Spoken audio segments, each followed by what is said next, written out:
चलो, किसी को भी लास्ट क्लास से रिलेटेड कोई थ्योरी का डाउट हो तो पहले यहाँ पूछ लीजिए। हमने लास्ट क्लास में पॉइंट चार्जेस के सिस्टम्स की इलेक्ट्रिक फील्ड डिराइव करी थी, और एक आपको क्वेश्चन दिया था मैंने, ट्राइंगल इक्विलेटरल ट्राइंगल में इक्विलिब्रियम पॉइंट्स कितने होंगे, तो बताइए उसका आंसर क्या होना चाहिए, बताइए। याद है ना क्वेश्चन तो मैंने दिया क्या था? हमारे पास एक इक्विलेटरल ट्राइंगल है और उस इक्विलेटरल ट्राइंगल में तीनों कॉर्नर पे चार्ज रखे हुए थे, है ना, और आपसे पूछा था इसके अंदर कितने इक्विलिब्रियम पॉइंट आ सकते हैं। मेरे पास एक आंसर आया 1, एक आंसर आया 2। नहीं बेटा, इसका आंसर आएगा 4। 4 पॉइंट ऐसे हो सकते हैं जहां इलेक्ट्रिक फील्ड 0 होगी, 4 पॉइंट ऐसे होते हैं जहां इलेक्ट्रिक फील्ड 0 होती है ना। ये समझने के लिए थोड़ा सा मैं इस ट्राइंगल को अलग तरह से दिखाता हूँ आपको। 4 पॉइंट ऐसे आएंगे जहां इलेक्ट्रिक फील्ड 0 होगी, ये समझने के लिए मैं डायग्राम को थोड़ा सा अलग तरह से दिखाता हूँ आपको पहले तो, ठीक है।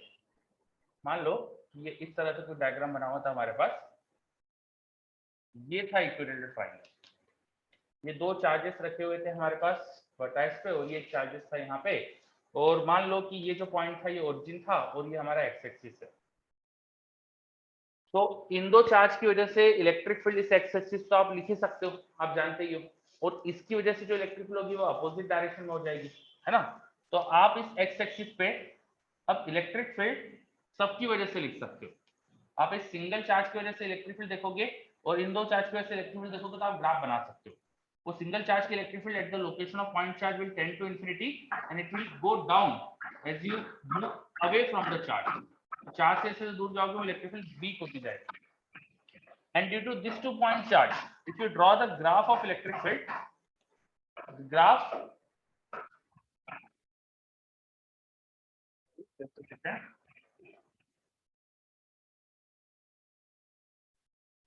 ग्राफ कुछ ऐसा आता है, इन 2 पॉइंट चार्ज की वजह से इलेक्ट्रिक का ग्राफ कुछ ऐसा आता है। थोड़ा सा मैं इसको सही करूँ, इतना सही बन नहीं रहा था मेरे से, ऐसा कुछ होता है ना। द पॉइंट ऑफ मैक्सिमा, ये टू द स्केल ग्राफ नहीं है, इसको थोड़ा सा और दूर ले लो आप, है ना, this is not to the scale graph, now it could be more correct.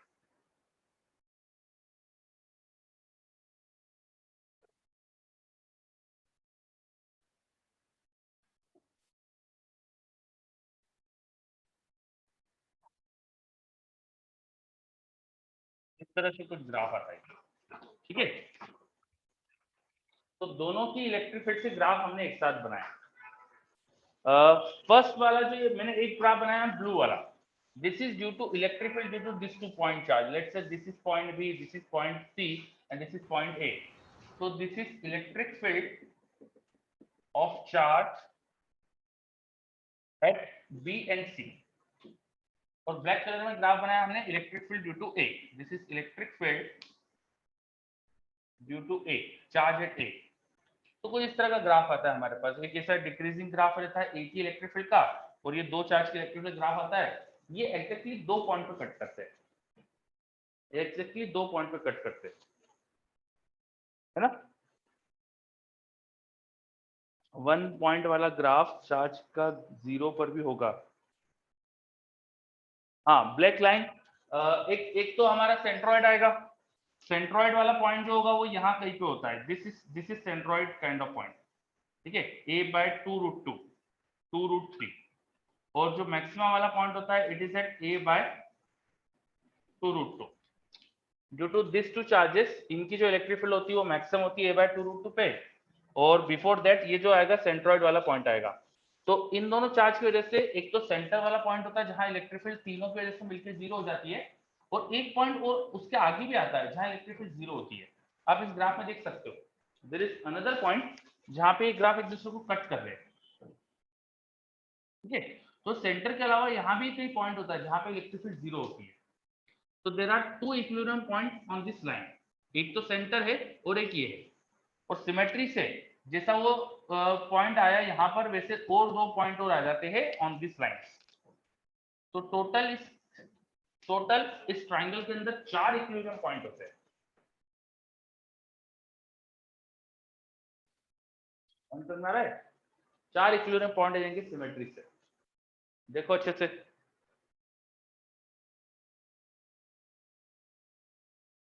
चलो क्या ये चीज समझ में आई आपको? There are 4 equilibrium point in the triangle, equilateral triangle. चलो तो बच्चे ये बोल रहे हैं। सर हाँ सर बोलिए। ये रिजल्ट्स आए कहाँ से अपने पास? ये रिजल्ट आए कहाँ से? आपको निकालना चाहिए, ये मैं बता रहा हूँ, मुझे नहीं बताना चाहिए था, ये आपको मुझे बताना चाहिए था कि ग्राफ सर कैसे होंगे। मैंने जो आपने अपन ने जो इक्वेशंस डिराइव की थी क्लास में, एक तो हाँ सिंगल चार्ज की वजह से और जो दो दो चार्ज है उनकी वजह से, उनको हाँ मैंने इक्वेट किया सेम हाँ एक्स एक्सिस पे लेके, वो एडजस्टमेंट्स करके। हाँ। तो उससे बहुत कॉम्प्लेक्स सी इक्वेशन बन रही है। एक साइड 3/2 की पावर आ रही है, एक साइड 2 की ठीक पावर आ रही है। ठीक ठीक, तो तो वो सॉल्व उसको नहीं हो सॉल्व पाएगी। करके। हाँ वो सॉल्व नहीं हो पाएगी, है ना? सॉल्व नहीं हाँ हो पाएगी। हम लेकिन कहाँ पे इक्वल आएगी दोनों की इलेक्ट्रिक फील्ड, ये तो ढूंढ सकते हैं ग्राफ से, है ना? हाँ ग्राफ से सर। एग्जैक्ट पॉइंट तो नहीं मिलेगा, पर ये तो पता चलेगा ना कि भाई पॉइंट होगा। देयर वर 2 पॉइंट, यहाँ पे कट करेंगे, ये तो ग्राफ प्लॉट करके समझ में आ जाएगा। सही बात है। हाँ तो सर वो ग्राफ प्लॉट ही नहीं हुआ, इसलिए आंसर भी नहीं आ पाया। ग्राफ तो और आता है आपको, ग्राफ प्लॉट करने में क्या दिक्कत थी? ये आपको एक पॉइंट चार्ज की इलेक्ट्रिकल ग्राफ आप जानते हो कैसा होता है, और दो चार्जेस की इलेक्ट्रिकल ग्राफ ये भी पढ़ा था अपन ने, तो दोनों पता है आपको। बस आपको ये चेक करना था कि ये इस यहाँ पर जैसे इंटरसेक्शन है, तो इंटरसेक्शन पे डेफिनेटली फिर उसके आगे एक इंटरसेक्शन और आएगा। अब ये ब्लैक वाला ग्राफ अगर एक पॉइंट पे कट करेगा तो 2 पॉइंट पे कट करेगा, फिर ये मतलब ऐसा हो नहीं सकता सिंगल पॉइंट पे कट करे। ये पॉसिबिलिटी थी कि सिंगल पॉइंट पे टच करे। एक पॉइंट पे कट करता है ये तो आपको श्योर है, क्योंकि सेंटर पे इलेक्ट्रिक फील्ड इन दोनों की और इसकी बराबर होती है, तो ये तो कंफर्म था कि सेंटर पे इलेक्ट्रिक फील्ड बराबर है, तो एक पॉइंट पे तो कट करेगा ही करेगा। दूसरे पे भी करेगा, ये ग्राफ बनाने से समझ में आ जाएगा। अदरवाइज आपको चेक करना है, तो अगर यहाँ पे एक पॉइंट तो कट कर रहा है, ये कंफर्म है, तो वहां पे ये पॉसिबिलिटी हो सकती है कि या तो टच करे, है ना, और या टच नहीं करेगा तो दूसरा पॉइंट भी आएगा कट करने का, उसके अलावा पॉसिबिलिटी हो ही नहीं पाएगी। समझे? Okay sir. हाँ सर। हाँ। और टच करने का कैसे चेक कर सकते हैं अपन? स्लोप निकाल के। अगर इस ब्लू वाले ग्राफ का स्लोप और ब्लैक वाले ग्राफ के स्लोप यहाँ एग्जैक्ट बराबर आ जाएंगे तो वो टच कर रहे, और स्लोप बराबर नहीं है तो फिर वो कट कर रहे। समझे? If two graphs have same slope at a point then they are just touching at that point, और टच नहीं करेंगे तो कट करेंगे, कट करेंगे तो फिर एक पॉइंट और आएगा कट करने वाला, मतलब इक्विलिब्रियम का एक लाइन एक पॉइंट यहाँ और आ जाएगा, ऐसे करके टोटल 4 पॉइंट हो जाएंगे फिर इक्विलिब्रियम के। ठीक है सर। ओके। और बताइए, किसी को और कोई डाउट? इसमें कुछ और डाउट किसी को? सभी बच्चे देख लीजिए अच्छे से। सर हाँ बोलिए सर। सर जब हम जैसे जैसे हम लोग साइड लेंथ बढ़ाते जाएंगे, मतलब ए की वैल्यू को बढ़ाते जाएंगे, हाँ तो सर मैंने ये ऑब्जर्व किया था कि जो दो हमको पॉइंट मिल रहे हैं ना, दो कटने वाली जगह मिल रही है ना, हाँ। वो क्लोज आते जाएंगी। आपने गलती करी थी, आपने क्या करा, एक ये जो दूसरे चार्ज की लोकेशन है वो भी बदलेगी। ये वाली लोकेशन जहां पर दूसरा चार्ज रखा है वो कहाँ पे थी? a√3/2 पे थी, तो a बढ़ाएंगे तो ये भी तो बढ़ेगी आगे, ये पूरा ग्राफ बस स्केल अप हो जाएगा। ओके ओके सर, समझ गया सर। है ना? चलो तो 4 इक्विलिब्रियम वाली पॉइंट फिर से रिपीट कर देता हूँ। देखो मुझे समझ में आ रहा है कि एक तो सेंटर होता है इक्विलिब्रियम का पॉइंट जहां पे electric field due to this two are cancelling this charge electric field.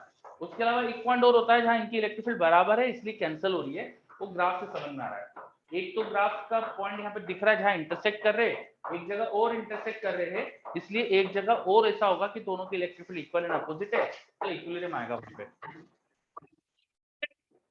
तो इस एक्सिस पे एक इक्विलिब्रियम यहाँ पर भी आ गया, ऐसे ही आप इस वाले एक्सिस ले लोगे तो यहाँ पर भी आएगा इक्विलिब्रियम, यहाँ पर भी आएगा, तो टोटल 4 पॉइंट आएंगे इक्विलिब्रियम के। क्लियर हो रहा है? Rishita, is this clear? समझो अच्छे से? यस, ओके, बहुत बढ़िया। चलो तो ये अपन ने क्वेश्चन समझा, थोड़ा सा ट्रिकी क्वेश्चन था, थोड़ा सा आइडिया ग्राफ राफ सोचना चाहिए था आपको, है ना? आई होप कि क्लियर है अपन को। थोड़ा पास में कुछ काम चल रहा है तो शोर आ रहा होगा, प्लीज इग्नोर करना उसको। आगे बढ़ते हैं। तो हमने लास्ट क्लास में इलेक्ट्रिक फील्ड निकालना सीखा था ड्यू टू पॉइंट चार्जेस। अब इस क्वेश्चन के बाद अब मैं आपको कुछ और सिस्टम की इलेक्ट्रिक फील्ड डिराइव कराऊंगा। उससे पहले कुछ छोटी छोटी चीजें मुझे और बताना है, तो वो बता देता हूँ, फिर अपन और चीजें डिराइव करेंगे, है ना। और कोई बोल रहा था कोई और होमवर्क भी दिया था मैंने, इसके अलावा कुछ और होमवर्क भी दिया था क्या? कुछ और होमवर्क भी दिया था क्या आपको?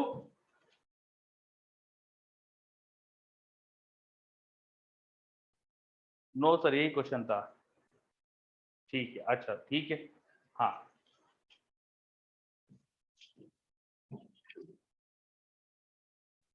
और बच्चे बोल रहे रेस डिस्कशन। हाँ, रेस में कुछ खास डाउट आपको? कोई डाउट है? और डाउट होगा तो वी विल डिस्कस, ओके। आप ऐसा नहीं कि ये क्वेश्चन नहीं आया बता दो, this is not called doubt discussion. तो डाउट डिस्कशन करेंगे अपन, ठीक है। तो जो आपका समस्या है वो आपको मुझे बताना पड़ेगा। चलो, कोई डाउट है आपका तो पूछ सकते हो जल्दी से आप। रेस में एनी डाउट? सर मुझे क्वेश्चन नंबर 2 में डाउट है सर। बोलो। सर उसका आंसर जो है ना सर वो ए होना चाहिए, बट उसमें बी दे रखा है। कल मैंने आपको बोला था, लेकिन फिर आपने बोला कि कल अपन रेस डिस्कशन करेंगे, तो उसमें देखेंगे। रेस में charge metallic bob of mass m charge q is included in presence of electric repulsion by q, ऐसा ये वाला क्वेश्चन। Yes sir. तो उसको क्या करा तुमने, कैसे करा? ये होना चाहिए और बी आ रहा है, ऐसा कैसे? बोलो। सर इसे इलेक्ट्रिक फोर्स से और mg sin थीटा से सर इक्वेट कर सकते हैं सर। मतलब जिस सर mg sin थीटा से और इलेक्ट्रिक फोर्स से सर इक्वेट करके सर हम क्यों? नेट चार्ज निकाल। इसमें फोर्सेस क्या क्या लगेंगे? एक तो इस पे नीचे की तरफ इसका वेट लगेगा mg, एक इस चार्ज की वजह से रिपल्शन फोर्स जो लगेगा वो इधर लगेगा, एक टेंशन लगेगा। ऐसे तीन फोर्सेस आ रहे होंगे इस पे, राइट? Yes sir. है ना। अब आप ये समझो उसके अंदर कि किसका एंगल क्या होगा। ये 60 डिग्री दिया है, तो टेंशन का वर्टिकल से 60 डिग्री होगा, ठीक है। फिर ये 60 था और ये एल लेंथ थी, इक्वल लेंथ है, तो ये भी 60 हो जाएगा, है ना। मतलब वर्टिकल से इधर जो फोर्स की डायरेक्शन आएगी ये भी 60 डिग्री पर आएगी, ठीक है। mg एक्टिंग डाउनवर्ड, है ना। ये 60 हॉरिजॉन्टल से 30 डिग्री का एंगल होगा फोर्स का, ये एंगल 90 डिग्री, और इधर हॉरिजॉन्टल से ये टेंशन 30 डिग्री पे होगा, उधर 60 है तो, और इधर 90 डिग्री एंगल। लेमिस थ्योरम लगा दो, क्वेश्चन हो जाएगा। सारे एंगल दिख रहे हैं आपको यहाँ पे क्या क्या है। तो इस क्वेश्चन में सबसे ज्यादा बच्चे गलतियां करते हैं एंगल लेने की। तो एंगल देखो मैंने कैसे बताया है आपको, इसमें कोई दिक्कत है तो बताओ। लेमिस थ्योरम लगा दो, हो जाएगा।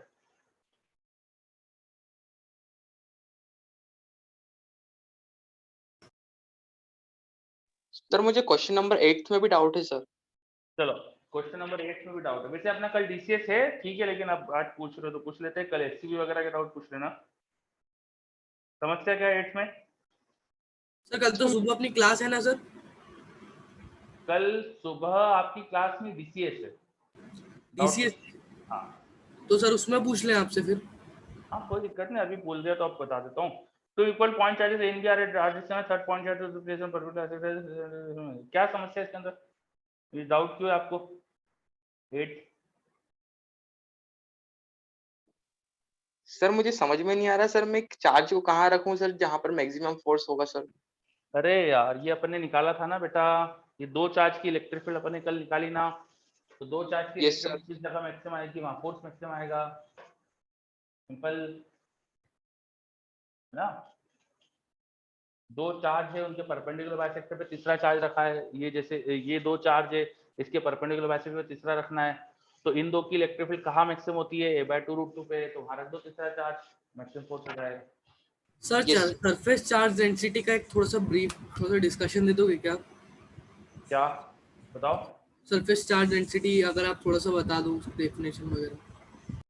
सरफेस चार्ज डेंसिटी मतलब चार्ज पर यूनिट एरिया, वो इतना ही मतलब होता है उसका, charge divide by area. Formula sir represent कैसे करते हैं और कौन सी क्वांटिटी है? अभी करेंगे ना बेटा अपन, अभी सब ये आएगा आपको, मैंने अभी पढ़ाया नहीं आपको ये। हाँ सर, तभी वो 5th क्वेश्चन नहीं बना मेरे से। हाँ, हो जाएगा। सर ये क्वेश्चन नंबर 15 में भी डाउट है सर। क्वेश्चन नंबर 15 में भी डाउट है, बोलो क्या समस्या है उसमें।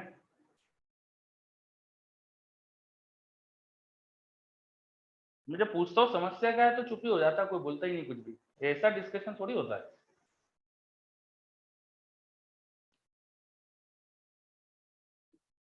कोई समस्या नहीं, इसका मतलब पक्का? बोलो क्या डाउट है, बोलो।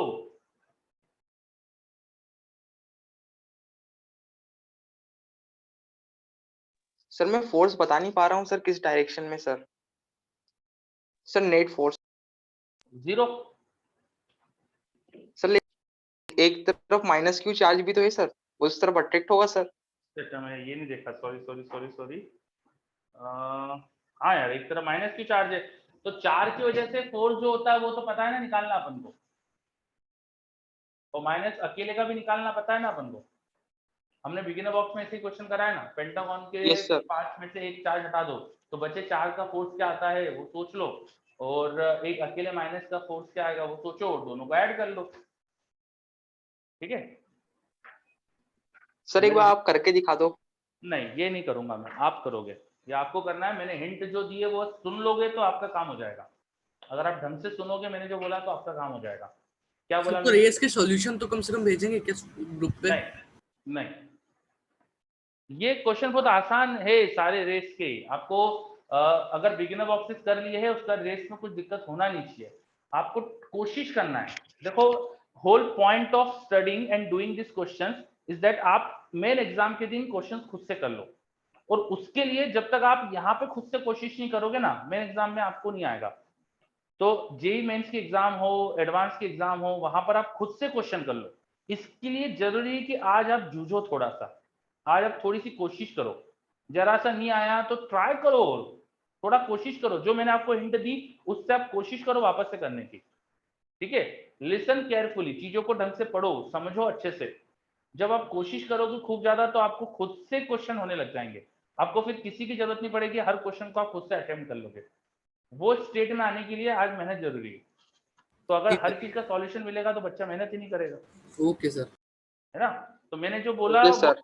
हिंट जो दी है बस वो लेके कर लो, क्वेश्चन हो जाएगा। ठीक है, हिंट बस सुन लो अच्छे से। क्या हिंट दी थी मैंने?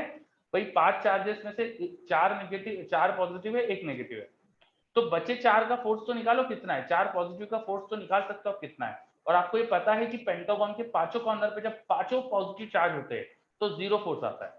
तो ये आपकी हिंट है। ठीक है, और बिगिनर बॉक्स में ऐसा क्वेश्चन करा था हमने कि 4 चार्ज का फोर्स निकाला था, तो take help of that question, थोड़ा दिमाग लगाओ, हो जाएगा। Thank you sir. चलिए थैंक यू सर। आगे बढ़ते। तो रेस ठीक है अपन हो गई, बाकी और अगर नहीं आया तो कल डाउट सेशन है, I am there, doubt session में पूछ लेना, फिर से पूछ लेना अगर दिक्कत लगे तो। ठीक है, चलो, that option is always open to you, you can ask any question any time. Okay, चलो आगे बढ़ते। एक छोटा सा चीज हमको समझना था, यूनिफॉर्म इलेक्ट्रिक फील्ड का meaning. Uniform electric field, what is meaning of uniform electric field? तो कई जगह ऐसा होता है, हमें क्वेश्चन में बोल देते हैं a charge particle is projected in uniform electric field and there is a uniform electric field, ऐसा कुछ लिखा होता है क्वेश्चंस में। तो यूनिफॉर्म का मतलब होता है एक जैसी, हर जगह सेम। इलेक्ट्रिक फील्ड एक वेक्टर क्वांटिटी है, और अगर वो एक जैसी है तो उसका मैग्नीट्यूड एंड डायरेक्शन दोनों एक जैसा होगा। यूनिफॉर्म इलेक्ट्रिक फील्ड का मैग्नीट्यूड एंड डायरेक्शन, ये दोनों चीज कांस्टेंट होती है, दोनों ही कांस्टेंट है। तो किसी स्पेस में अगर ऐसी इलेक्ट्रिक फील्ड है जो मैग्नीट्यूड डायरेक्शन हर जगह बिल्कुल एक जैसी है तो उसे बोलते हैं यूनिफॉर्म इलेक्ट्रिक फील्ड। अब इलेक्ट्रिक फील्ड एक वेक्टर क्वांटिटी है, वो अलग अलग पॉइंट पे अलग अलग हो सकती है लेकिन हर जगह सेम है। तो हर जगह अपन इलेक्ट्रिक फील्ड के वेक्टर जो दिखाएंगे वो एक जैसे दिखाएंगे, लाइक दिस। और एक जैसे वेक्टर अगर बनाते जाओगे तो they will create straight lines. So represent uniform electric field, we use parallel straight lines. These are parallel straight lines. और इनके बीच की डिस्टेंस भी सेम रखना है, ये इक्वी डिस्टेंट है, यहाँ पे इक्वी डिस्टेंस वर्ड भी लगा देता हूँ।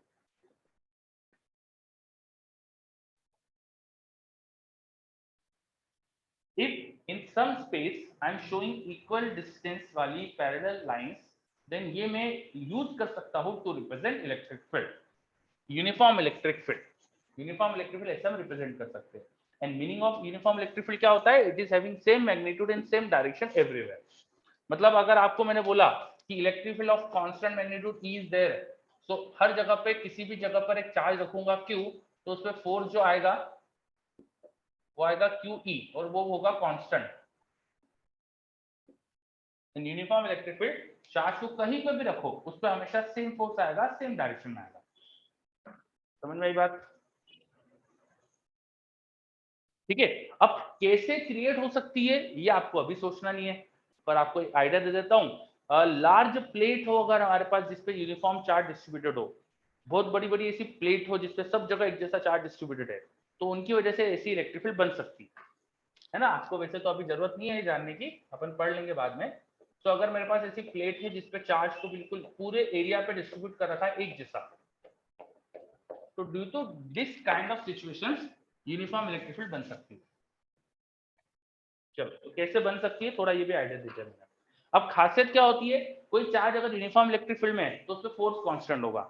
कांस्टेंट फोर्स होगा तो अगर सिर्फ यही फील्ड है, मान लो और कुछ है ही नहीं वहां, तो एक्सेलरेशन इसी से आएगा और एक्सेलरेशन भी कांस्टेंट हो जाएगा। क्यू बाय एम को चाहो तो स्पेसिफिक चार्ज भी लिख सकते हो, स्पेसिफिक चार्ज। किसी भी चार्ज के चार्ज और मास के रेशियो को स्पेसिफिक चार्ज बोलते हैं, है ना। बस ऐसे याद रखना, स्पेसिफिक चार्ज बोलते हैं इसे, केमिस्ट्री में बताते हैं इसे। तो क्यू बाय एम ई या अल्फा ई या ये एफ बाय एम, इस तरह से एक्सप्रेशन आ जाएगा ना। Acceleration will be constant. अब कांस्टेंट एक्सेलरेशन है तो इसके मोशन को आप स्टडी करना जानते हो।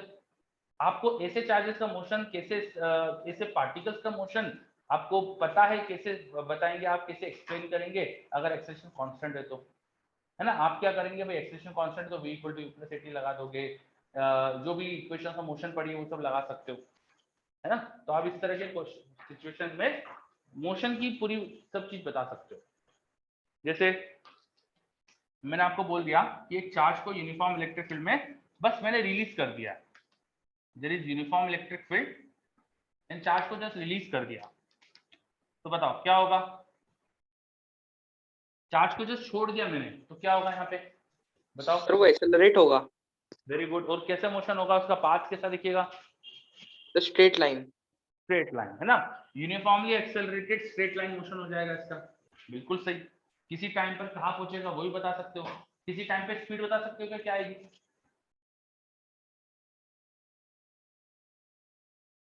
v equal to u plus a t, है ना। v equal to u plus a t बता देंगे, बिल्कुल सही। ठीक है, तो इसके बारे में सब कुछ बता सकते हो फिर आप। चलो, तो एक सिचुएशन ये हो गई। अच्छा, मान लो मैंने चार्ज को स्पीड देके भेजा होता, मैंने चार्ज को वेलोसिटी दे दी होती, मैंने इलेक्ट्रिक फील्ड की डायरेक्शन में उसे इनिशियल वेलोसिटी दे दी, चार्ज को इलेक्ट्रिक फील्ड की डायरेक्शन में इनिशियल वेलोसिटी दे दी।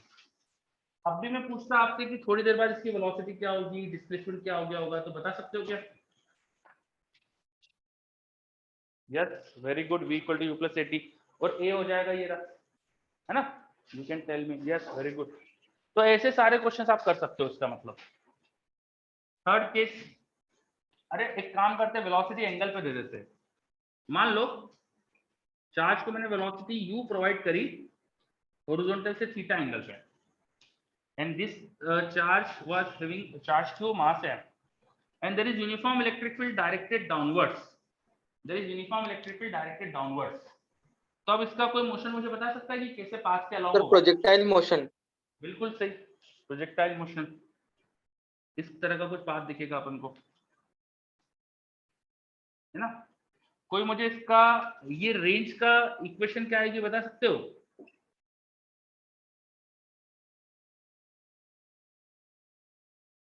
बोलो, रेंज बता सकते हो क्या आएगी? You square sine 2 theta by 2g, g के बदले अब एक्सेलरेशन जो होगा वो लगा देना। यहाँ पे ग्रेविटी नहीं, यहाँ इलेक्ट्रिक फील्ड एक्सेलरेशन दे रही है, तो यहाँ पे g के बदले इलेक्ट्रिक फील्ड जो एक्सेलरेशन देगी q बाय m वो लगा देना, है ना। तो सब कुछ बता सकते हो आप। यस, तो ऐसे सारे क्वेश्चन कर सकते हैं जिसमें यूनिफॉर्म इलेक्ट्रिक फील्ड में चार्ज को फेंक दिया। Is this understood? बोलो। Very good. चलो, तो और चीज बताना है मुझे अभी, पहले इतनी चीज समझ में आई तो इसके ऊपर एक क्वेश्चन करते, फिर अपन कुछ और सिचुएशंस भी देखेंगे। ठीक है, तो एक क्वेश्चन देता हूँ अभी की चीजों पे बेस्ड, अभी की चीजों पे बेस्ड एक क्वेश्चन देता हूँ।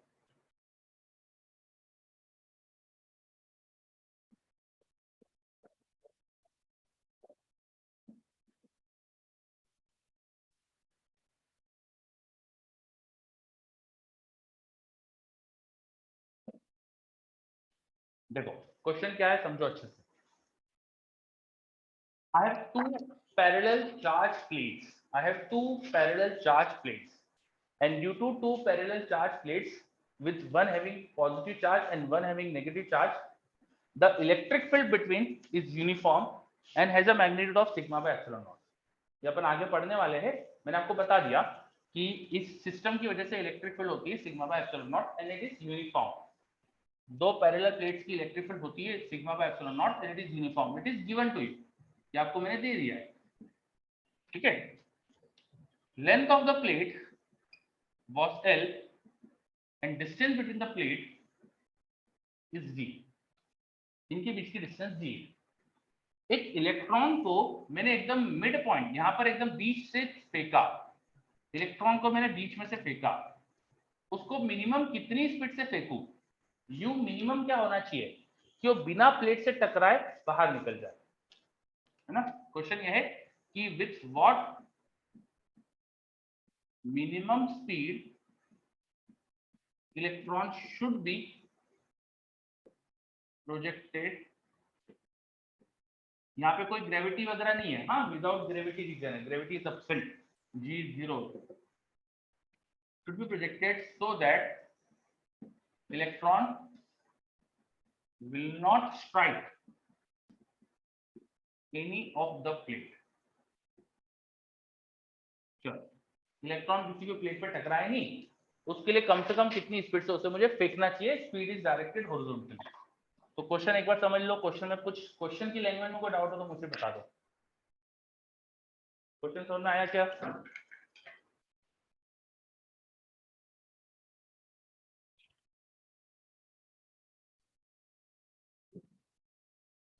चलो, क्वेश्चन में कोई डाउट नहीं आपको, बहुत बढ़िया, है ना। क्वेश्चन में रिपीट कर देता हूँ। I have two parallel plates, length of the plate is L, distance between them is D, an electron is thrown from the mid point, एकदम बीच में से फेंका इलेक्ट्रॉन को, है ना। तो एकदम बीच में से फेंका है तो ये डिस्टेंस D/2 हो जाएगी। अब कितनी कम से कम स्पीड से फेंकेगा इलेक्ट्रॉन को कि प्लेट पे बिना टकराए क्रॉस कर ले, ये पूछा है। करो, ग्रेविटी नहीं है यहाँ पे,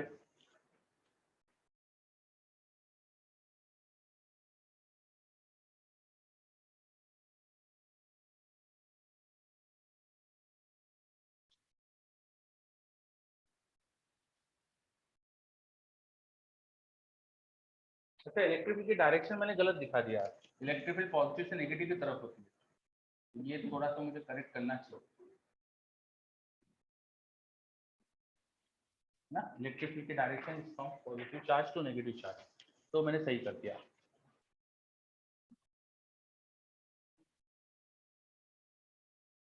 क्वेश्चन समझ में आ गया सबको?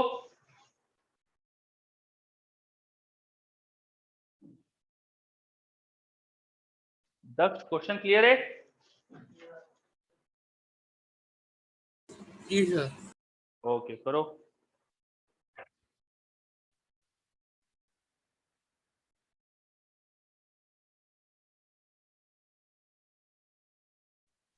सर हाँ, सर मेरा आंसर आ रहा है sir, sigma into L.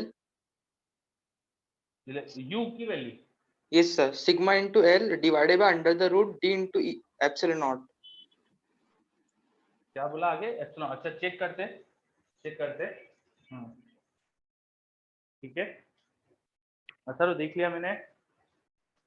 Okay, तो पार्टिकल अगर बिना किसी प्लेट पे टकराए जा रहा है तो डेफिनेटली उसकी जो हॉरिजॉन्टल रेंज होगी वो L से ज्यादा होगी। Horizontal range is greater than L अगर प्लेट से बिना टकराए जा रहा है। देखो, एक तो चार्ज नेगेटिव है, इलेक्ट्रिक फील्ड नीचे, तो इस इलेक्ट्रॉन पे फोर्स ऊपर आएगा। इलेक्ट्रॉन नेगेटिव चार्ज का होता है तो इलेक्ट्रिक फील्ड का उल्टा फोर्स लगता है, तो यहाँ इलेक्ट्रॉन का जो पाथ होगा वो कुछ ऐसा पाथ होने वाला है फोर्स की वजह से, ऐसे किसी प्रोजेक्टाइल पाथ पे चलने वाला है ना। और इससे समझ में आ रहा है कि d/2 डिस्टेंस में उसको रेंज L से ज्यादा कवर करना है। Horizontal range should be greater than L in horizontal projectile वाला केस, ठीक है। और एक तरह से हाइट हो जाएगी उसकी d/2 की हाइट से प्रोजेक्ट करा है। तो हॉरिजॉन्टल प्रोजेक्टाइल की रेंज का फॉर्मूला क्या होता था, कैसे निकालते थे हॉरिजॉन्टल प्रोजेक्टाइल की रेंज, बोलो। Anyone? Sir velocity into time, sir velocity into time. Very good, velocity into time. और टाइम क्या होगा ये d/2 डिस्टेंस कवर करने का? तो under the root of 2h/g।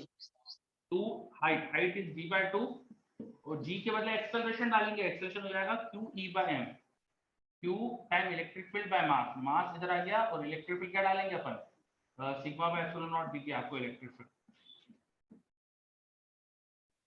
चलो, तो ये u इनटू टाइम, ये हो गया range, it should be greater than l, this should be greater than l, ठीक है। बस यहां से कंडीशन आ गई u पे, u should be greater than something and that something, अब ये थोड़ा सा अरेंज कर लो। तो l time root over sigma e whole thing divide by 2 and 2 cancel हो गया, यहाँ पे एप्सिलॉन नॉट ऊपर आ गया, तो dm एप्सिलॉन नॉट, ये आंसर आ गया हमारे पास। u इससे बड़ा होना चाहिए, तो बिना प्लेट पे टकरा इलेक्ट्रॉन निकल जाएगा। ये रेंज का फॉर्मूला समझ में आया कैसे लिखा मैंने? और वेरी गुड सर। देखो 2-3 बच्चे रिप्लाई कर रहे हैं, बाकी सब भी करिए। क्या ये सबको क्लियर है? एक्सेलरेशन कैसे लिखा, एक्सेलरेशन कैसे लिखा मैंने? Acceleration will be force by mass, force हो जाएगा q into E by mass, और इलेक्ट्रिक फील्ड कितनी दी थी मैंने, sigma by epsilon not the थी, यहाँ पे लिखा था, तो sigma by epsilon not electric field लिख दो।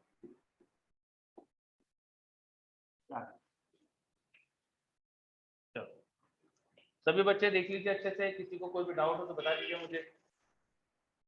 Is it clear?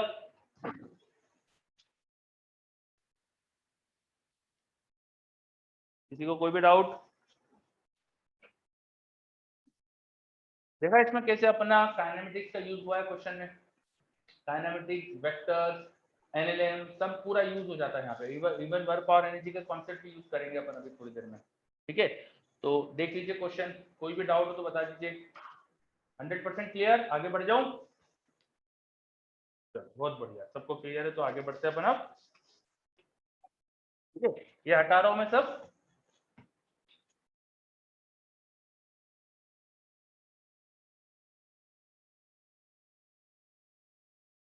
अच्छा, अब आपने पढ़ा है pendulum.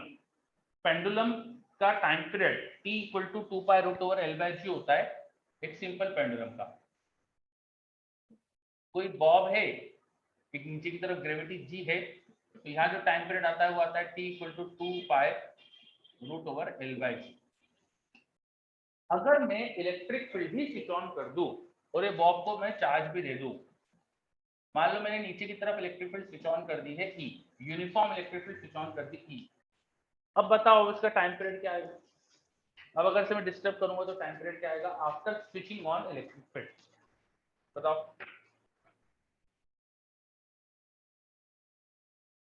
And Ayush send answer to me only, ठीक है। सभी बच्चे सिर्फ मुझे ही पर्सनली मैसेज करा करेंगे, एवरीवन को आंसर नहीं करेंगे।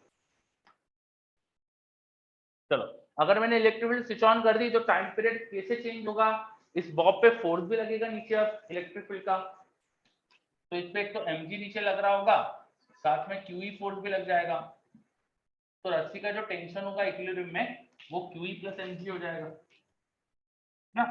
तो शायद ऐसी सिचुएशन में कुछ पढ़ा है आपने, टाइम पीरियड कैसे निकालते हैं, जी इफेक्टिव कुछ सीखा होगा, यस सर। है ना। तो जी इफेक्टिव कैसे लिखेंगे यहाँ पे भाई, इक्विलिब्रियम सिचुएशन में जो टेंशन होता है ना रस्सी का, वो टेंशन अपॉन m कर दो तो जी इफेक्टिव आता है। G effective is tension in the rope in equilibrium condition divided by mass of the ball, इससे निकलता है जी इफेक्टिव। बस जी इफेक्टिव की वैल्यू जो आएगी यहाँ पर, अब देखो mg plus q by m हो जाएगी, वो डाल दो, क्वेश्चन हो जाएगा।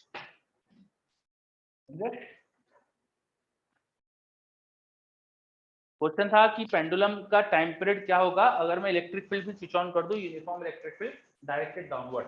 तो अगर इलेक्ट्रिक फील्ड भी स्विच ऑन कर दिए, पेंडुलम पे चार्ज की वजह से उस पर फोर्स भी लगेगा इलेक्ट्रिक फील्ड का, ना टोटल डाउनवर्ड फोर्स बढ़ गया तो रस्सी का टेंशन चेंज हो जाएगा इक्विलिब्रियम में, तो जी इफेक्टिव बदल जाएगा। जी इफेक्टिव क्या हो जाएगा, इन दोनों का सम डिवाइड बाय मास।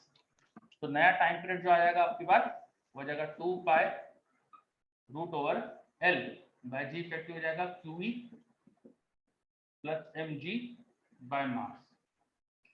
यह आ जाएगा हमारे पास Q E plus M G by mass. समझ में आई बात? This clear? देखो सभी बच्चे, ये आ रहा है कुछ 11 में पढ़ा हुआ था, ये 11 में जी इफेक्टिव कॉन्सेप्ट कुछ याद आ रहा है? यस, बच्चे बोल रहे यस, वेरी गुड, है ना। अब ये electric field horizontal switch on करके भी चीजें करवा सकता हूं मैं आपसे। इलेक्ट्रिक फील्ड हॉरिजॉन्टल हो जाएगी तो फिर ऐसा इक्विलिब्रियम सिचुएशन ऐसे एंगल पे आ जाएगी, तो फिर वैसे क्वेश्चन भी कर सकते हो आप, है ना, जी इफेक्टिव कॉन्सेप्ट पे। ठीक है, चलो तो ये और एक पॉइंट नोट कर लो, फोर्थ पॉइंट, पेंडुलम का टाइम पीरियड बदल जाएगा बिकॉज ऑफ इलेक्ट्रिक फील्ड। और भी चीजें कर सकते हैं, जैसे वर्टिकल सर्कुलर मोशन में ग्रेविटी की वजह से एक रस्सी है, यहाँ पे हमारे पास उसका बॉब है, अब उसको मुझे नीचे स्पीड जो देना चाहिए वो √5 GR देना चाहिए कम से कम, जिससे वो सर्कुलर मोशन पूरा कर ले। मान लो मैंने यहाँ पे इलेक्ट्रिक फील्ड भी स्विच ऑन कर दी नीचे की तरफ और इस पे चार्ज भी था, तब आपको है ना 5R G इफेक्टिव इतनी यहाँ पे आपको वेलोसिटी देना पड़ेगी जिससे सर्कुलर मोशन पूरा हो जाए। Uniform electric field switch on करके ग्रेविटी वाले जितने क्वेश्चन थे सबके अंदर में ग्रेविटी को इफेक्टिव ग्रेविटी कन्वर्ट करके क्वेश्चन दे सकता हूँ। क्या ये पॉइंट समझ में आया?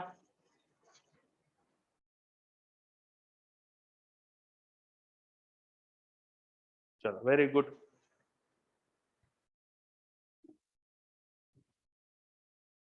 ओके, मैं एक बार और रिपीट कर देता हूँ, जितने भी सिचुएशन होती थी 11th क्लास में जहाँ ग्रेविटी की वजह से कुछ हो रहा है तो ग्रेविटी कांस्टेंट फोर्स लगाती है और उस कांस्टेंट फोर्स के साथ साथ हम इलेक्ट्रिक फील्ड का भी फोर्स लगवा कर चीजें सारी चेंज करके दे सकते हैं। जैसे वर्टिकल सर्कुलर मोशन में आपने पढ़ा है कि बॉटम मोस्ट पॉइंट पे स्पीड होनी चाहिए √5 GR ताकि वर्टिकल सर्कुलर मोशन पूरा हो जाए। तो मैंने यहाँ पे अगर इलेक्ट्रिक फील्ड भी स्विच ऑन कर दी तो बॉटम मोस्ट पॉइंट पे स्पीड हो जाएगी √5 G, जी इफेक्टिव ले लेना R, और जी इफेक्टिव क्या हो जाएगा वो अभी बताया निकालना आपको, है ना, वैसे ही कर लेना आप। तो ऐसे बहुत सारे सिचुएशन है जहां पर 11th क्लास के सारे क्वेश्चन में इलेक्ट्रिक फील्ड को इन्वॉल्व करा सकते हैं अपन। ठीक है, तो ये कुछ एग्जांपल बताया अपन ने, है ना। Okay, if all of this is clear तो मैं एक दो क्वेश्चन और देना चाहता हूं, तो ये सब हटा दूं, मैं सब हटा रहा हूं ये। ओके,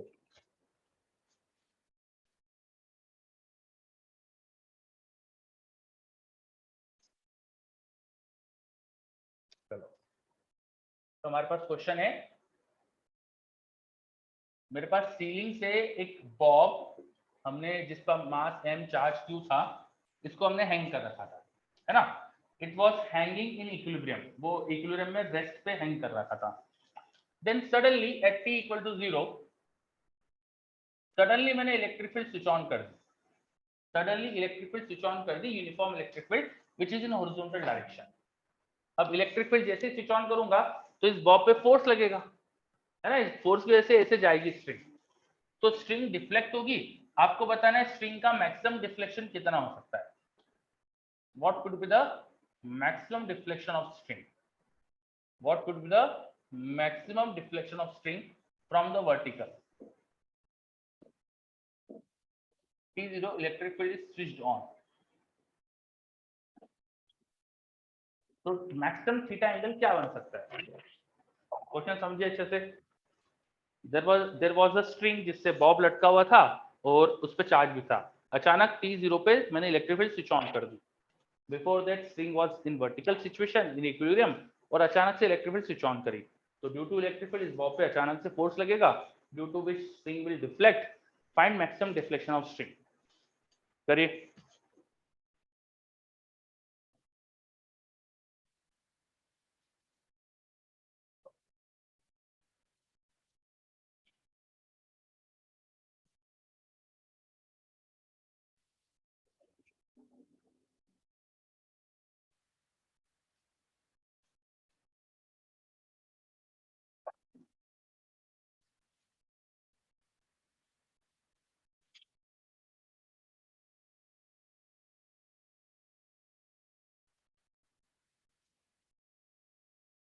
चलो अथर्व गलत है बेटा।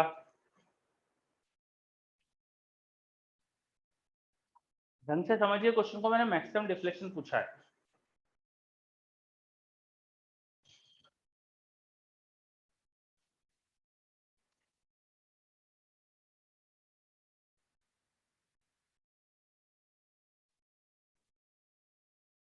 ईशान गलत है।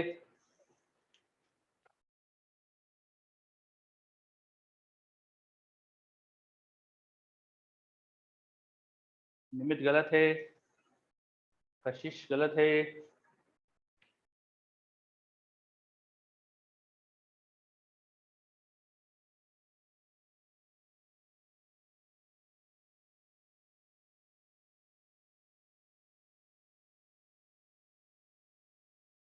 अर्णव गलत है।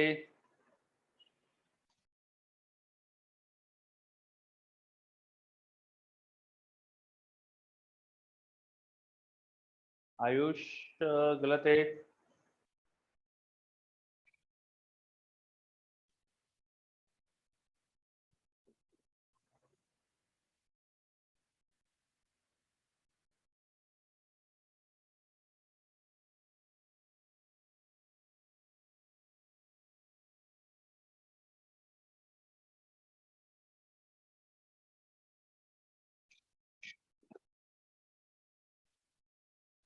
चलो यस गलत है।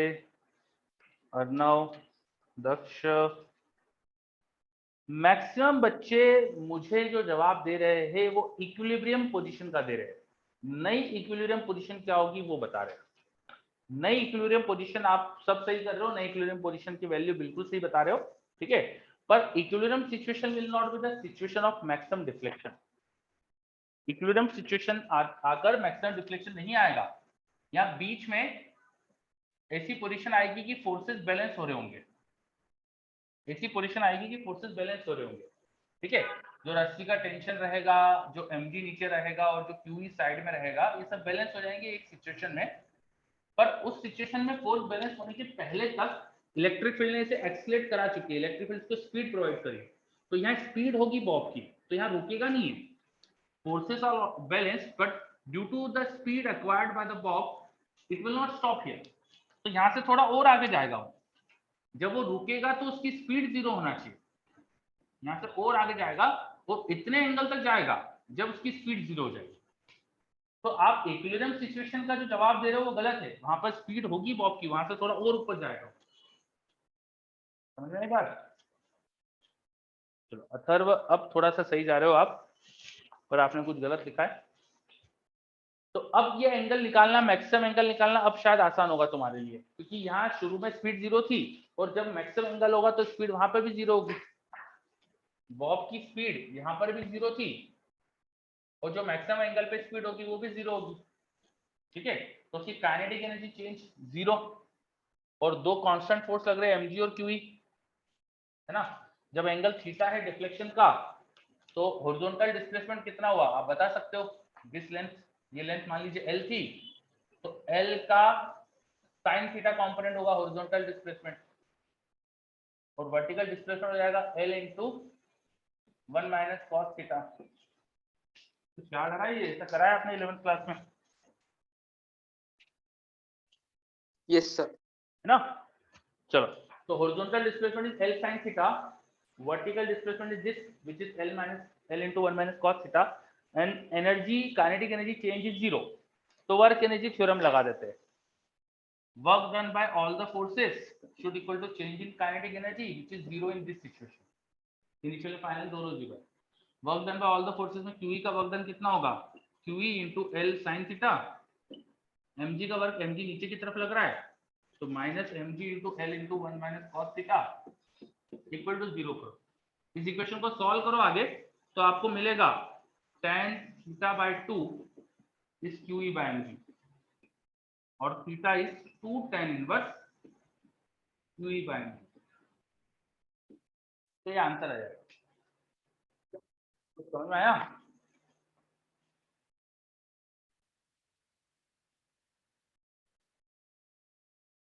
चलो देखिए अच्छे से क्या करा है हमने, है ना।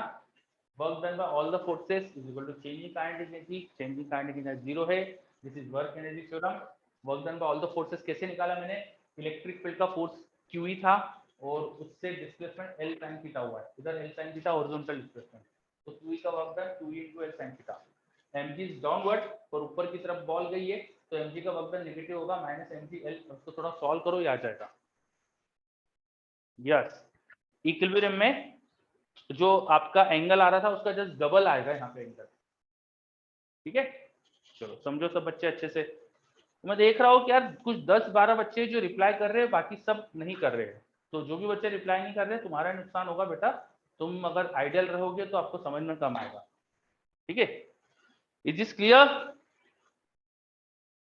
सबको अच्छे से क्लियर?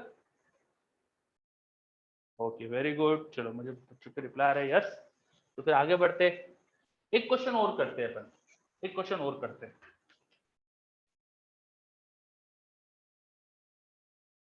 एक मेरे पास ब्लॉक है जिसका मास m, चार्ज q और यहाँ पर एक दीवार है जो परफेक्ट इलास्टिक दीवार है, वहां पे कोएफिशिएंट ऑफ डिस्ट्रीब्यूशन 1। ब्लॉक रखा हुआ था दीवार से L डिस्टेंस पर और मैंने अचानक इलेक्ट्रिक फील्ड स्विच ऑन कर दी, अचानक मैंने इलेक्ट्रिक फील्ड स्विच ऑन कर दी। Electric field switch on at t0, है ना, there is no friction anywhere. ये SCB का क्वेश्चन है, क्वेश्चन अच्छा लगा मुझे इसलिए मैंने ये करा रहा हूँ आपको। तो there is a block placed over a frictionless surface L distance from a ball. Block जाके दीवार पर टकराएगा तो दीवार का उससे कोलिजन इलास्टिक है। आपको बताना है कि ब्लॉक का मोशन किस टाइप का होगा और अगर मोशन पीरियोडिक है तो उसका टाइम पीरियड क्या होगा, है ना।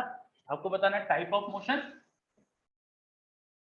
टाइप ऑफ मोशन पहले तो ये बताना है किस टाइप का मोशन होगा, तो बताओ मोशन किस टाइप का होने वाला है, कैसा मोशन होने वाला है। Sir SHM। SHM एवरीवन को आंसर मत दिया करो और SHM आंसर गलत है, ठीक है। SHM आंसर गलत है। SHM में एक्चुअली क्या होना चाहिए कि फोर्स या जो एक्सेलरेशन है वो वेरिएबल होना चाहिए, वो डिस्प्लेसमेंट के प्रोपोर्शनल होना चाहिए और इलेक्ट्रिक फील्ड यूनिफॉर्म है तो कांस्टेंट फोर्स होगा, तो SHM नहीं बोल सकते। नहीं अथर्व, अर्नव नहीं, किसी एक का सही आया है, एक सेकंड। यस ये ईशान का सही है। यस तो इसके मोशन को बस पीरियोडिक मोशन बोलेंगे, है ना। It is a periodic motion but not SHM, it is a periodic motion.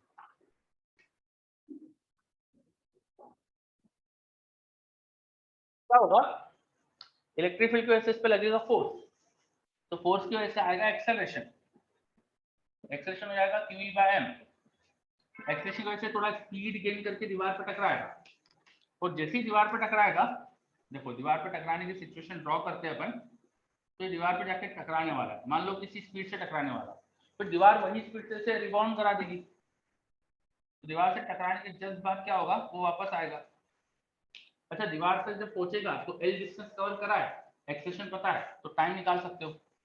यहाँ से यहाँ का टाइम क्या हो जाएगा, √2L बाय एक्सेलरेशन हो जाएगा QE बाय, है ना, √2s बाय a कर देना एक्सेलरेशन टाइम को, तो √2s बाय करके मैंने टाइम निकाल दिया। तो यहाँ से यहाँ जाने का टाइम पता है मुझे।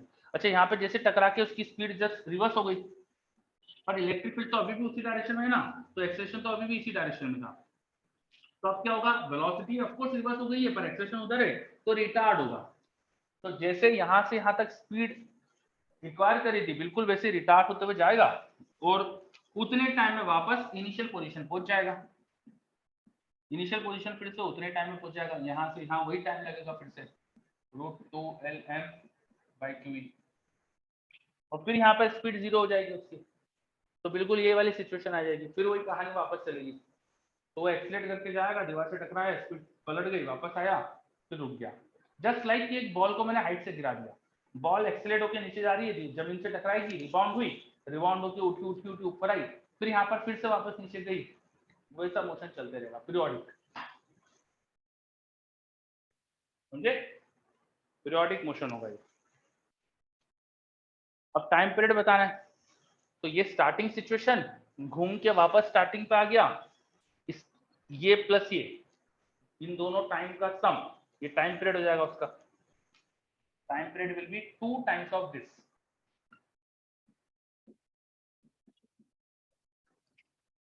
अरे समझ में?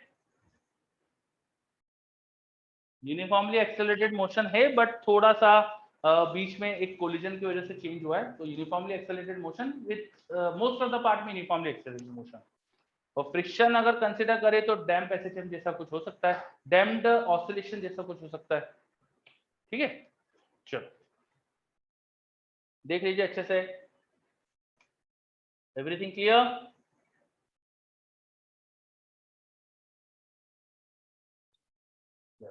बहुत बढ़िया। चलो तो एक क्वेश्चन और करते हैं अपन, एक क्वेश्चन और करते हैं।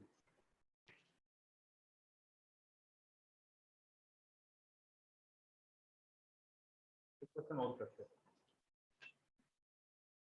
देखो हमारे पास एक कील से रस्सी लटकाई हुई थी, उस पर एक बॉब लटकाया हुआ था, बॉब का मास m था, उस पर चार्ज q था। इस बॉब को मैंने यहाँ पर speed they the √2gr, r is radius या लेंथ ऑफ स्ट्रिंग, ठीक है? तो क्या √2gr स्पीड देने से ये वर्टिकल सर्कुलर मोशन पूरा कर सकता है? ग्रेविटी इज डाउनवर्ड, क्या वर्टिकल सर्कुलर मोशन पूरा कर सकता है? नो, जवाब आ रहा है मेरे पास no. Yes you are correct, vertical circular motion पूरा नहीं करेगा। तो किसी ने मुझे सजेस्ट करा कि एक यूनिफॉर्म इलेक्ट्रिक फील्ड भी स्विच ऑन कर दो, तो इलेक्ट्रिक फील्ड से इसको फोर्स लगेगा तो ज्यादा एंगल घूम जाएगा, वर्टिकल सर्कुलर मोशन पूरा हो जाएगा, ऐसा बोल रहा है कोई मुझे, है ना?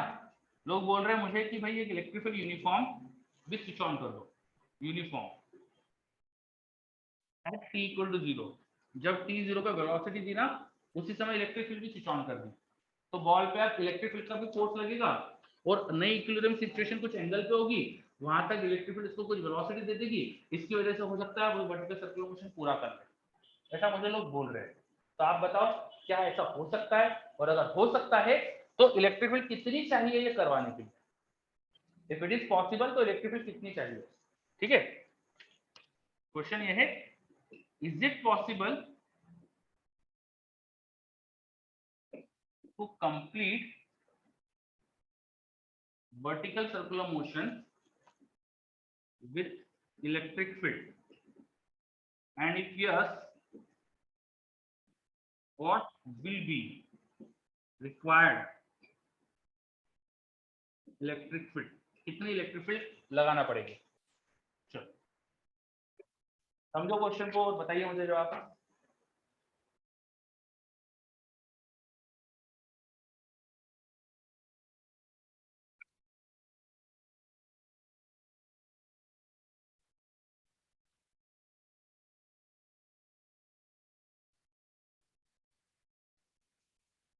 ये हटाना होगी क्वेश्चन पुराना।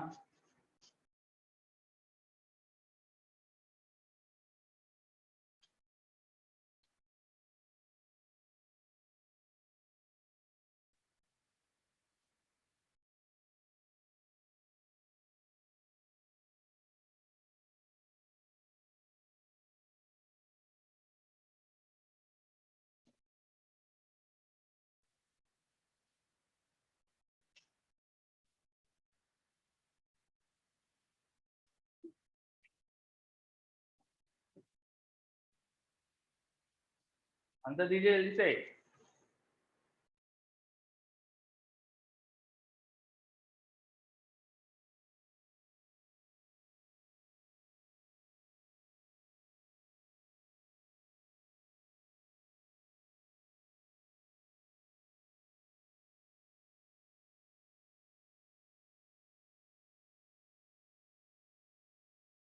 पहले ये तो बताओ पॉसिबल है कि नहीं, ये तो बता दो जल्दी से मुझे,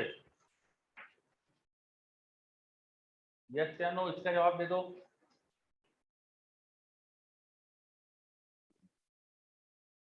ओके, आयुष का एक जवाब आया मेरे पास, और भी बताइए, आयुष के अलावा बाकी बच्चे भी दीजिए जवाब।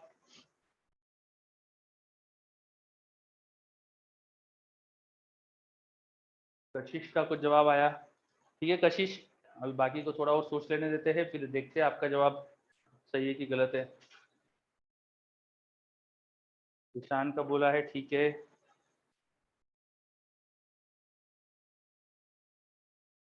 अमित ठीक है, अर्णव, नमित, चलो कुछ बच्चों के जवाब आ रहे हैं। तो एनीवन, जैसे निमित, निमित कुड यू एक्सप्लेन, आपने जो जवाब दिया क्यों है, माइक ऑन करके, anyone.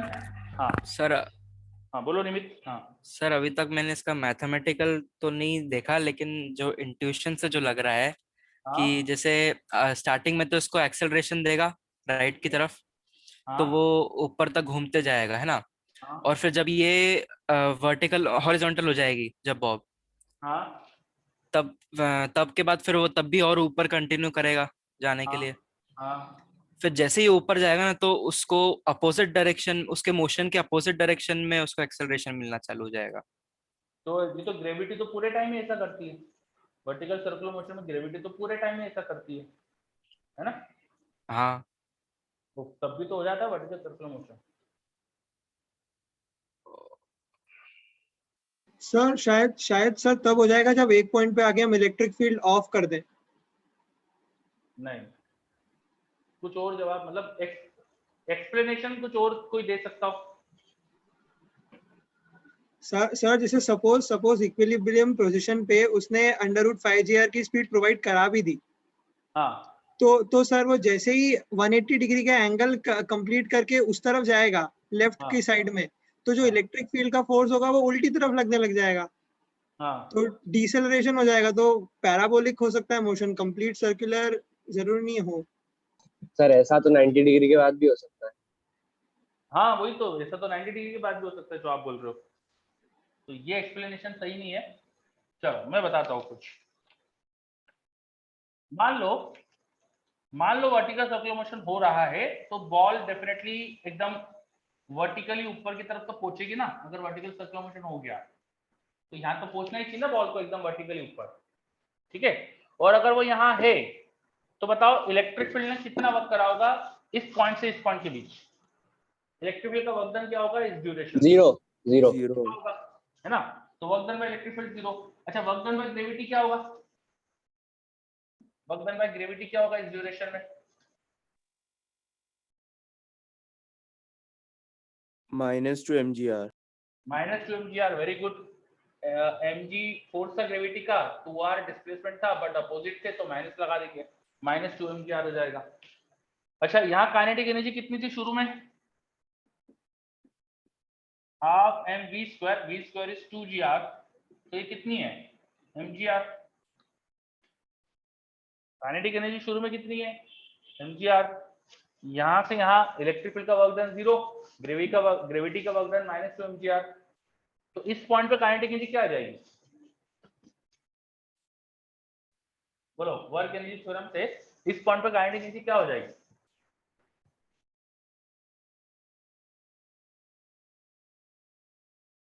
Final kinetic energy minus initial kinetic energy equal to work done, यही करते हैं ना,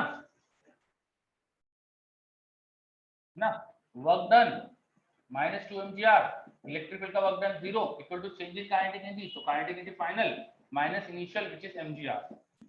तो देखो काइनेटिक एनर्जी फाइनल कितनी आ रही है, it is -mgr। Is it possible kinetic energy negative हो जाए, ऐसा पॉसिबल है,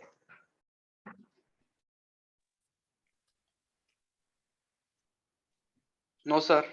नहीं, मतलब पॉसिबल ही नहीं है कि बॉल यहाँ पहुंच सके कभी भी, ऐसा हो ही नहीं सकता कि बॉल कभी टॉप पे पहुंच जाए, कभी भी वर्टिकल सर्कुलर मोशन पूरा नहीं हो पाएगा, ये वाली स्पीड रहेगी, तो वहां कम से कम इतनी स्पीड तो होना ही चाहिए कि जो रस्सी का टेंशन है वो ऑलमोस्ट भले 0 भी हो, लेकिन इतनी स्पीड तो होना चाहिए कि सेंट्रीपिटल फोर्स mg प्रोवाइड करे, तो वहां कुछ मिनिमम स्पीड होती है, रूट जी आर की स्पीड होती है, आप जानते हैं। तो उससे जो काइनेटिक एनर्जी जाएगी कम से कम उतनी तो होना चाहिए। तो ये काइनेटिक एनर्जी देखिए पॉसिबल ही नहीं है कभी भी वर्टिकल सर्कुलर मोशन हो जाए इलेक्ट्रिक फील्ड स्विच ऑन करके भी, समझे? इवन यहाँ इलेक्ट्रिक फील्ड स्विच ऑन कर दोगे तो भी वर्टिकल सर्कुलर मोशन पूरा होना पॉसिबल नहीं है, ठीक है? बिकॉज ऊपर जाके बॉल की काइनेटिक एनर्जी नेगेटिव हो रही थी, तो काइनेटिक एनर्जी नेगेटिव तो पॉसिबल ही नहीं है, मतलब vertical circular motion complete possible ही नहीं है। Is this clear? क्या ये समझ में आया? जिसको भी डाउट है यू कैन आस्क, किसी को कुछ पूछना है तो पूछ सकते हैं, है ना? फाइनली टॉप पर काइनेटिक एनर्जी बॉल की जीरो ही हो रही है, तो जीरो क्या नेगेटिव हो रही है, तो it is not possible that ball will complete vertical circular motion even whatever is the amount of electric field applied. चलो, तो इसमें मेरा और क्वेश्चन बन सकता है कि इलेक्ट्रिक फील्ड की कुछ वैल्यू दे दूं या इलेक्ट्रिक फील्ड की वैल्यू ना दूं और पूछ लो कि कम से कम कितनी मुझे स्पीड देना पड़ेगी कि वर्टिकल सर्कुलर मोशन पूरा हो जाए, मिनिमम स्पीड क्या होना चाहिए बॉटम पे, तो फिर और दिमाग लगा के आप कर सकते हो फिर, है ना? चलो वो करना आप, मैं हटा रहा हूँ फिर।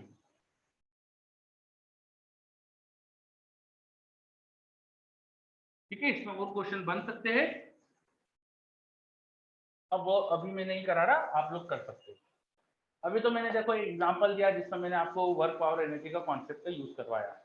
मैं ऐसे भी क्वेश्चन बहुत सारे बन सकते हैं यहाँ पे जिसमें आपको टॉर्क की जरूरत पड़ जाए, आपको रोटेशन के कॉन्सेप्ट की जरूरत पड़ जाए, है ना? तो there are infinite types of question possible जिसमें पूरा की पूरा मैकेनिक्स लग सकता है। सारे मैकेनिक्स के कॉन्सेप्ट इलेक्ट्रोस्टैटिक्स के क्वेश्चन में यूज कराए जा सकते हैं, ठीक है? चलो, तो ये तो अपन धीरे धीरे देखते रहेंगे। अब अपन थोड़ा सा इलेक्ट्रिक फील्ड को और आगे बढ़ाते हैं। हमने इलेक्ट्रिक फील्ड केवल पॉइंट चार्जेस के सिस्टम की पढ़ी है, और भी तरह के सिस्टम हो सकते हैं, उनकी इलेक्ट्रिक फील्ड निकालते हैं।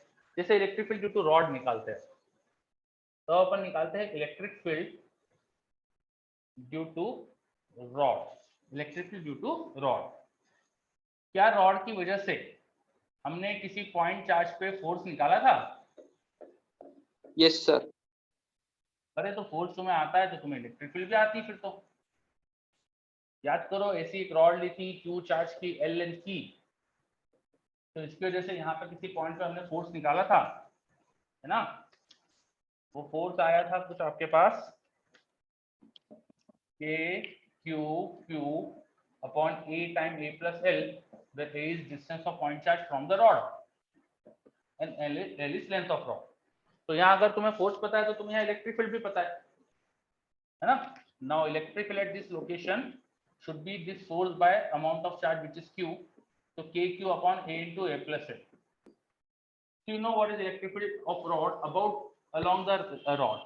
रॉड के along के पॉइंट पे इलेक्ट्रिक फील्ड आपको पता है। बोलो, तो पहला केस ही हो गया along the rod। बोलो, क्या ये समझ में आया? रॉड के along किसी पॉइंट पे रॉड की इलेक्ट्रिक फील्ड। Very good.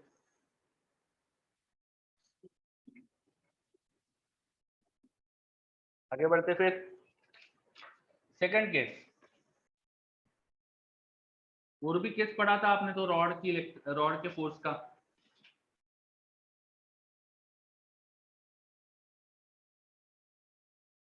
यहाँ पे कोई पॉइंट चार्ज रखा था, उस पर फोर्स निकाला था।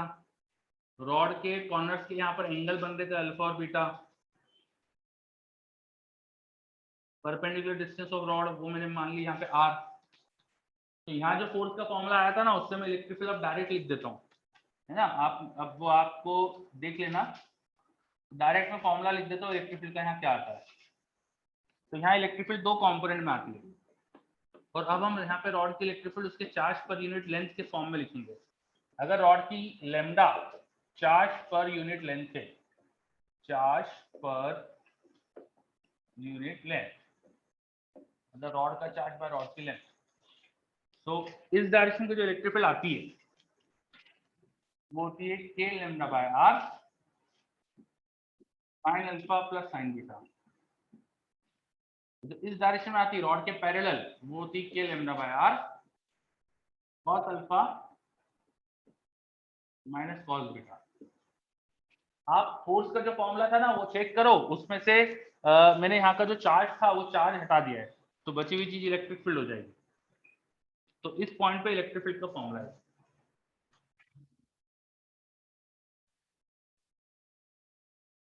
तो अब कैसे आया ये तो आपको बता दिया था पहले इंटीग्रेशन के करके। अब इसको याद रखो, क्या याद रखना है? किसी रॉड की इलेक्ट्रिक फील्ड किसी जनरल पॉइंट पे जब निकालते हैं, किसी रॉड की इलेक्ट्रिक फील्ड किसी जनरल पॉइंट पे जब निकालते हैं, तो निकालने के लिए आपको कुछ चीजें चाहिए। क्या चाहिए? रॉड की charge density, charge per unit length, rod का चार्ज पर यूनिट लेंथ चाहिए।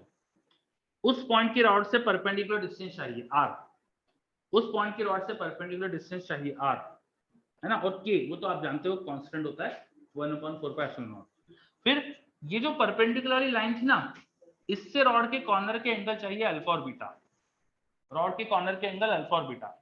अगर इतनी चीजें पता हो तो आप इलेक्ट्रिक फील्ड लिख सकते हो।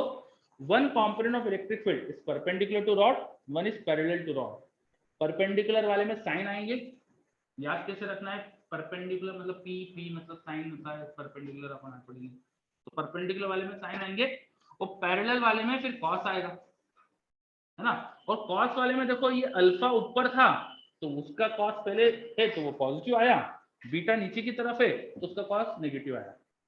कॉस में बीच में माइनस एन आएगा, रॉड के पैरेलल जो इलेक्ट्रिक फील्ड आएगी उसमें बीच में माइनस एन आता है। ऊपर अल्फा एंगल तो वो पहले उसके अंदर पॉजिटिव साइन, नीचे बीटा तो उसका साइन माइनस में आया, और इधर दोनों के एंगल की वजह से प्लस ही होगा। क्या ये फॉर्मूला याद रहेंगे? देखो अच्छे से।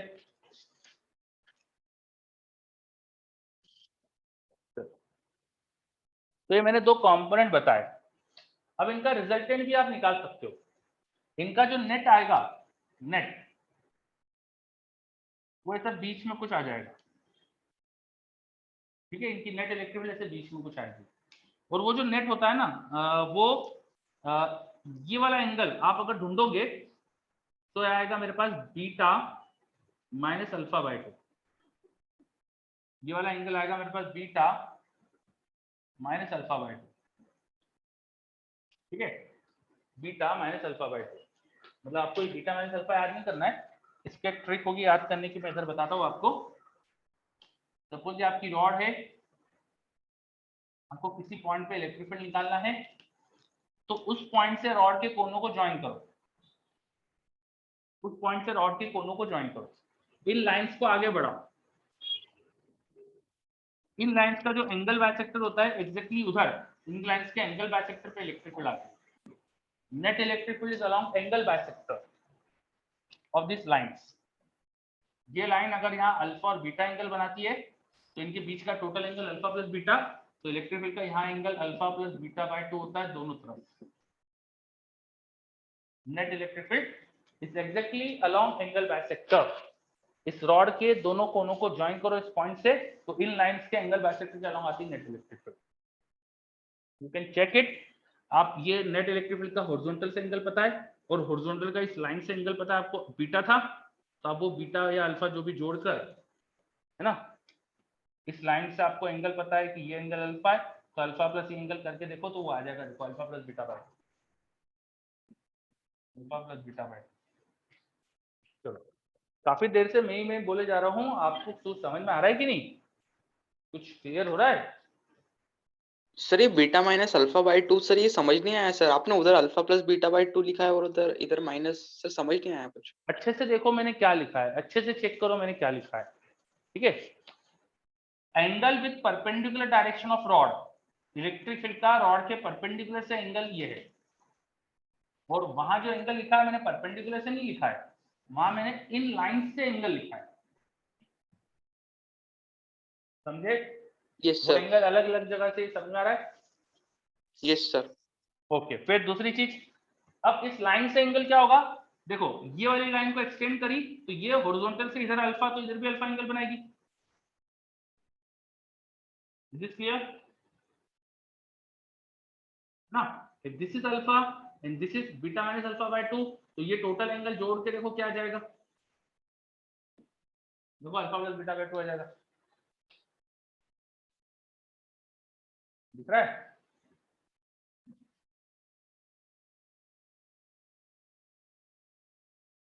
यस। और बीटा माइनस अल्फा बाय 2 कैसे निकालोगे? ये कॉम्पोनेंट अपॉन ये component, this by this, tan of this by this, इन दोनों का रेशियो लो। तो अगर ये एंगल निकालना है आपको, सपोज दिस वाज थीटा, तो tan theta was ratio of this two, तो वो आ जाएगा cos alpha minus cos beta upon sin alpha minus sin beta. और मुझे ऐसा याद है, शायद आप लोगों को बताया है कि cos c minus cos d और cos c plus cos sin c plus sin d के कुछ फॉर्मूले होते हैं। cos c minus cos d और sin c minus sin d के कुछ फॉर्मूले होते हैं, वहां लगाओ, वो लगाओगे तो थीटा आ जाएगा ये एंगल, थीटा ये आ गया तो तुमको समझ में आ जाएगा। क्या ये रेशियो आ रहा है? ये रेशियो निकल के आ रहा है, निकाल के चेक करो फटाफट ये क्या आ रहा है।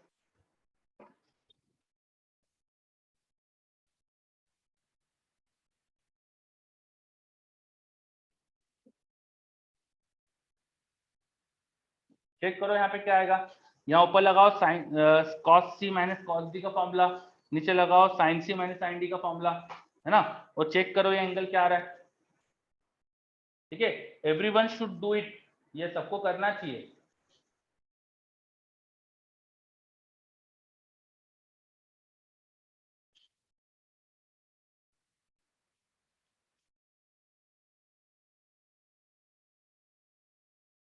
क्या होता है cos c minus cos d का फॉर्मूला, बोलो जरा।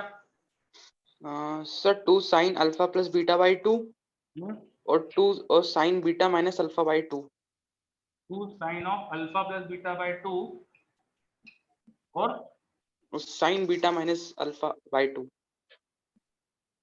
और नीचे sin c plus sin d, 2 cos alpha plus beta by 2 2 cos alpha plus beta by 2 and sin alpha minus beta by 2। And sin alpha minus beta by 2। कुछ गलत करा है, कुछ गलत करा है, कुछ गलत बोला है आपने। ये शायद पहले sin आएगा बाद में cos आएगा, या ऊपर कुछ गलत बोला है।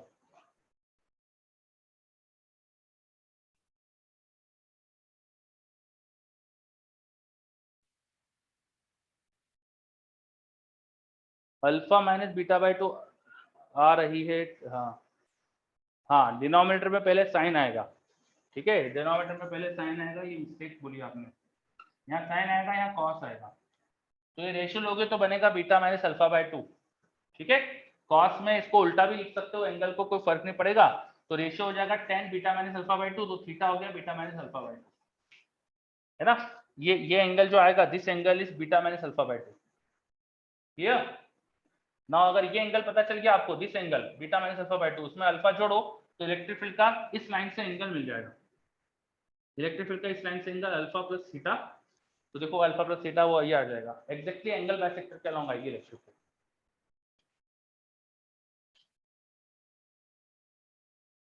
Sir sine alpha minus sign beta में अल्फा प्लस बीटा कॉस के साथ ही आता है। अल्फा प्लस बीटा कॉस के साथ ही आता है, तो ऊपर वाला गलत बोला है, फिर कुछ तो गलत बोला है। सर ऊपर वाला भी सही है। ऊपर वाला भी सही है, गलत, कुछ मिस्टेक है। ऊपर वाला दोनों साइन साइन फिर कैंसिल हो जाएंगे, फिर साइन बाय कॉस, ये तो tan beta minus alpha by 2 बचेगा। नहीं, अभी साइन, अभी जो लिखा हुआ है वो सही है। ठीक है, यहाँ अगर कॉस उधर साइन आ रहा है तो फिर तो गड़बड़ हो जाएगा पूरा। सर ये जो अभी लिखा है ये तो अपने रिजल्ट के लिए सही है, लेकिन उसके पहले हाँ। की स्टेप से मैच नहीं कर रहा ना वो। tan theta will be this perpendicular component which is cos alpha minus cos beta upon this horizontal component which is this। तो ये अच्छा नीचे प्लस का साइन होता है, ओके, ये यहाँ प्लस था। हाँ, अब सही आएगा सर। हाँ, अब सही हो जाएगा। ठीक, चलो अब क्लियर। ओके, तो फाइनल रिजल्ट ये आ जाता है हमारे पास, जो आपको अब याद रखना है कि रॉड की इलेक्ट्रिक फील्ड किसी पॉइंट पे जब निकालेंगे तो वो उस पॉइंट को रॉड के कॉर्नर से जो लाइंस ज्वाइन करेगी उनके एंगल बाइसेक्टर के अलॉन्ग आती है। This clear? Clear sir. Okay, ठीक है ना। तो अब ये आपको अच्छे से याद रखना है, और कुछ चीजें जो ऐसी होती है ना, ये खुद से करते देखना चाहिए यार, मतलब ये इतना मुझे इसमें टाइम खराब करने की जरूरत पड़ना नहीं चाहिए थी। मतलब मैं आप जेई के लिए पढ़ा रहा हूँ यार, आप लोगों को स्कूल बोर्ड में पढ़ा रहा होता तो इसमें मैं 1 घंटा लगाता, कोई दिक्कत नहीं, पर जेई के लिए मतलब ये चीज तो करना आना चाहिए खुद को, है ना, कि इलेक्ट्रिक फील्ड का यहाँ से एंगल क्या है, तो इस लाइन से एंगल क्या होगा, इतना तो कर सकते हैं अपन। सही बोल रहा हूँ कि नहीं, इतना तो एक्सपेक्ट करो आपसे।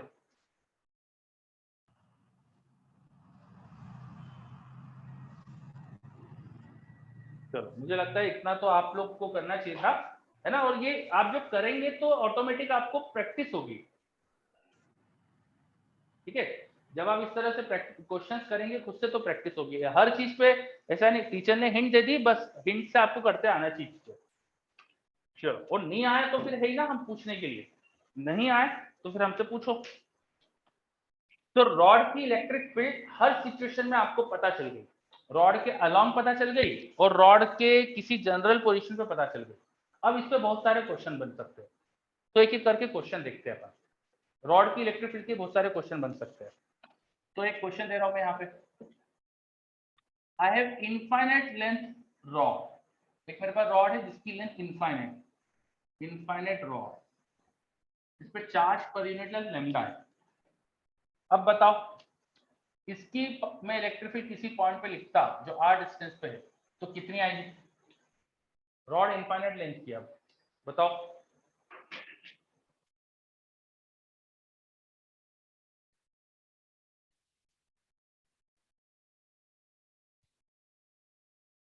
गलत है कशिश।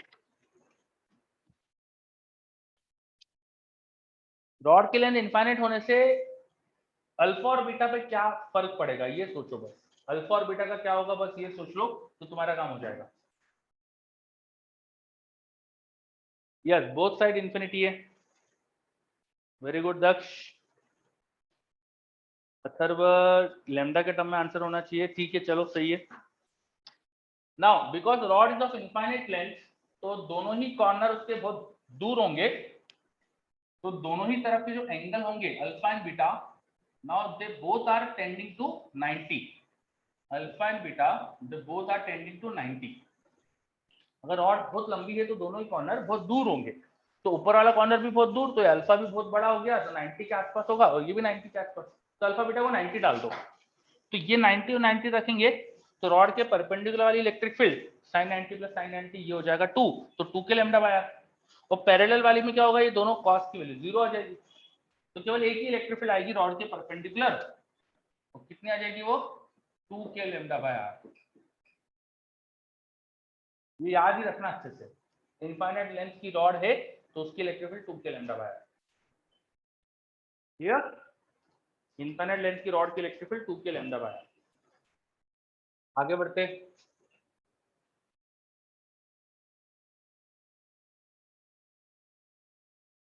अब सेमी इनफाइनाइट रॉड ले लेंगे।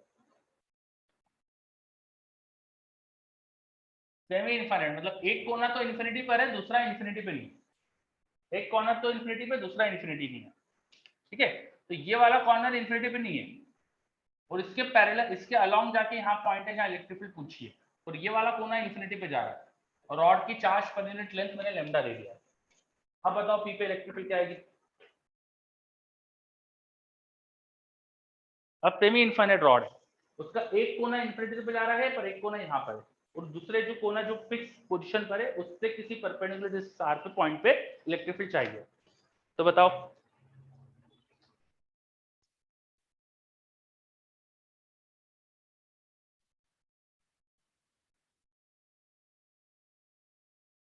ठीक है ईशान, अमित ठीक है।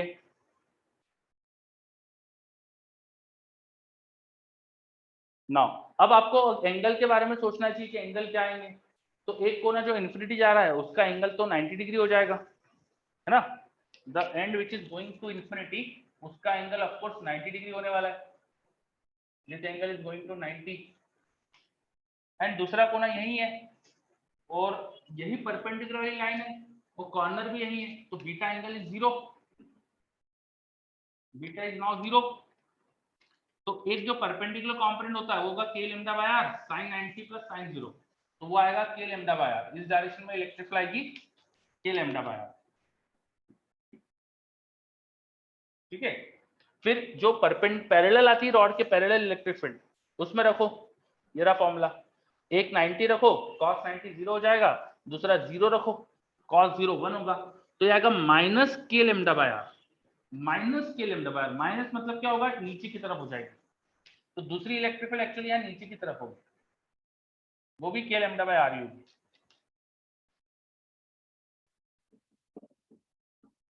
और इन दोनों की वैल्यू एग्जैक्ट सेम, तो इनका रिजल्टेंट इनके बीच में 45 डिग्री पे, which will be root 2 k lambda by r. So in semi infinite rod have two components of electric field like this, और रिजल्टेंट बीच में 45 पे आया। बीच में 45 पे क्यों आया रिजल्टेंट, कोई बता सकता है मुझे जल्दी से?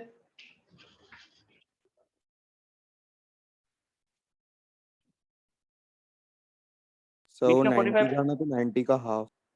हाँ, एंगल बाइसेक्टर, बिल्कुल सही। वो रॉड के दोनों कोनों को यहाँ से जोड़ने वाला जो लाइन आ रही ना, उनका एंगल बाइसेक्टर है, बिल्कुल ठीक, पढ़ा था अपन ने।